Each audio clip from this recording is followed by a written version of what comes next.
আমার প্রশ্ন, আপনাকে অনেক মেসেজ করি কিন্তু উত্তর পাই না, আজকে দয়া করে উত্তর দিবেন। আমার স্বামী যথেষ্ট বদরাগী, নামাজ পড়ে, বেশিরভাগ 4 ওয়াক্ত পড়ে। সে এতটা রাগ করে যে রাগের মাথায় এত বাজে কথা বলে, মানুষের সামনে যাওয়া যায় না। তার মুখের বাজে ব্যবহার দূর করতে কি করব? আমার সাথে রাগ করলে ছোটখাটো ব্যাপার সে আমাকে 3 তালাক দেয়, আমি তাকে কি বলবো? আল্লাহ তালা মাফ করুন, আমাদের এই বোনের মনের ব্যথা, তার এই কষ্ট আল্লাহ তালা দূর করে দিন, আমরা দোয়া করি। দেখুন, এই চিঠি জীবন লিখেছেন তাকে বলবো এবং তার মাধ্যমে অন্যদেরকে বলবো, অনেক মায়েরা, অনেক বোনরা, অনেক মহিলারা অমানুষ স্বামীর ঘরে সীমাহীন নির্যাতন এবং কষ্ট ভোগ করে জীবন কাট।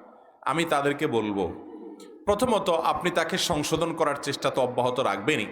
যদি আপনার সকল চেষ্টার পরও তাকে সংশোধন করতে না পারেন, অন্যদের মাধ্যমেও না পারেন, এদিকে তার সঙ্গে বিচ্ছেদ হয়ে গেলে আপনার জন্য এই মুহূর্তে নানা দিক থেকে সমস্যাকর হয়, তো আপনি সবর করবেন। সে আপনাকে গালিগালাজ করছে, আপনাকে খারাপ কথা বলছে, বাজে কথা বলছে, এর কারণে আপনার কোনো গুনাহ হচ্ছে না।